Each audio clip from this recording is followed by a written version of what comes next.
Hello again, this is Joy.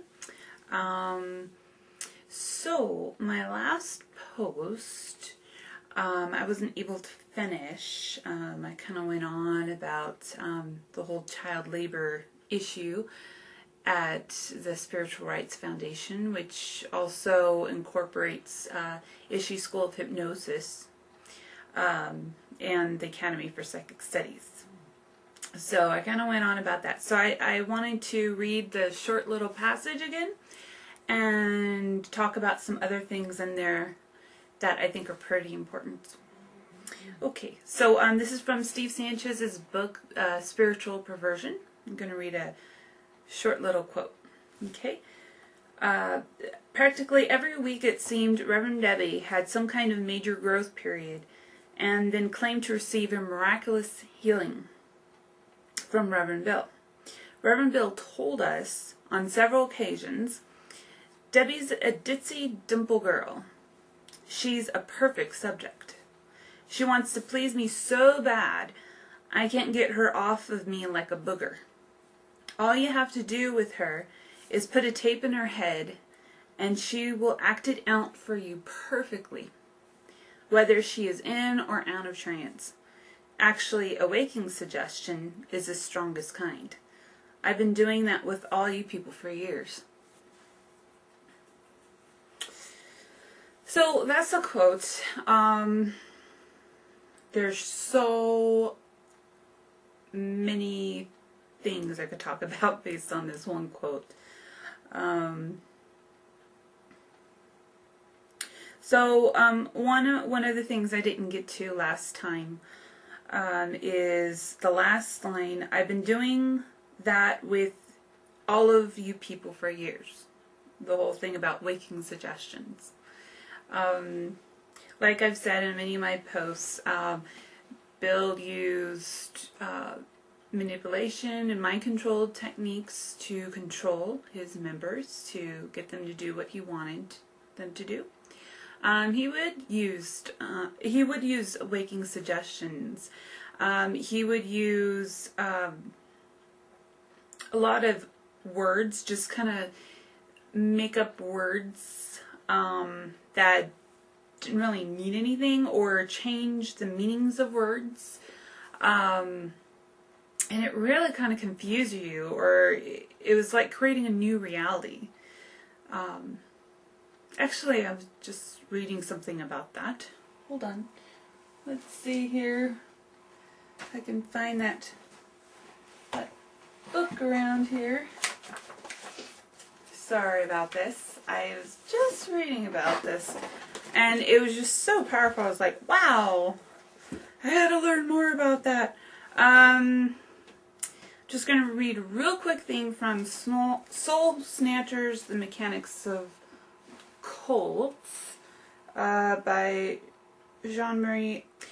In this he talks about distorting words and language, which is something that Bill did all the time. I read this and I was like, oh my god, this is what happened at the Spiritual Rights Foundation, and we had no idea how this was affecting us. And I mean, looking back now, I see where my reality was changed. I was thinking in a whole new way after just 6 months of intense work at the place. But by intense work, I mean being there, 4 or 5 nights out of a week for hours. And then even when you're not there, you have to practice all these techniques. This place gave you lots of stuff to do. They even give you tapes to put in all the mind fucking trash in your head. Sorry about that, but it's true. It's just insane. It's just, I'm still just amazed that I was at a place like this. But yeah. Anywho, okay, so I'm gonna read this, a couple paragraphs from this book. Distorting words and language. The dialectical technique used by the cults is founded on the widespread use of nonsense, both in doctrine, its architecture and symbolism, and in words themselves. The cults employ an esoteric language whose purpose is to warp the meaning of words into nonsense and to strengthen the closed character of the cult by making the language accessible only to its members. This new language protects the cult from revealing its doctrine and secrets to outsiders and is used as a sign of recognition between followers. It goes on. I will go on with this. Let's see what time we have. Okay. This new language protects the cult from revealing its doctrine and secrets to outsiders. That is so true. At the Academy for Psychic Studies, there is a whole vocabulary. And when people are there, even when they're at work, they still use these phrases and words. But especially at the Academy, if you're talking to an Academy person, it's like you have to speak in a whole nother language. It's insane.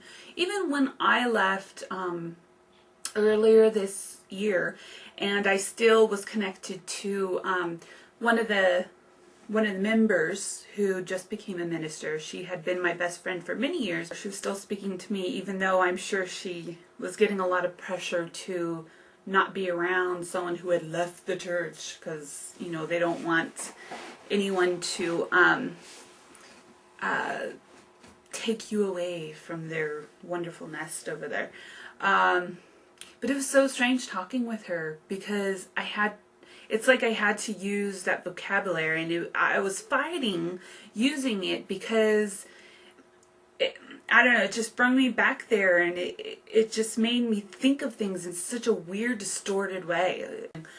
So there's definitely a language there, like, oh, mock-ups, oh, you mocked it up, basically meaning anything that happens to you is your fault. You mocked it up. You created it before you were even born. So if you get hit by a car tomorrow, oh, you mocked it up. It's like they take the compassion out of everything, even though they say they're so compassionate.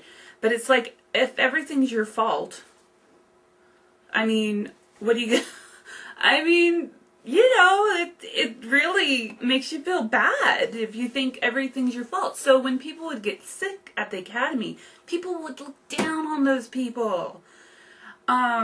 If you had some kind of body thing going on, they'd say, oh, that's a body growth period. Oh, your spirit's just, you know, working on stuff on the astral level and your body hasn't caught up yet or something. I mean, no, I just have a cold. I have a virus. I just need to sleep. You know, that's it. So, more about that later. Okay. Moving on. Under the cover of giving words of precise significance, leaders in cults, can manufacture or give ordinary words new meanings. For the Scientologists, to handle means to manipulate, but it can refer to either an individual or to a reality. It is usually used when discussing how an individual is handling old and new truths. A button is a distressing word or expression that works like a push button that rings a loud, surprising bell. The use of a vocabulary understood only by initiates causes the subject to gradually adhere to a different way of thinking. Language is the support of a culture, and a standard definition of words and phrases is necessary to a comprehensive exchange within a group. And it goes on more about that. But isn't that so true? Haven't we heard that before? Language is created based on the culture, and I think there's a man named Lifton, or I think it's Lifton, don't know his first name, but he was a linguist of some sort, I believe, and there's other people too that have proved that language reflects the culture around you. So basically at the Academy, we definitely had our own culture, and that language was reflected through that. So I guess it's time. My light is flashing me, so I think I'm out of batteries. So I think I'll have to continue this discussion another time. Thank you very much. Bye bye.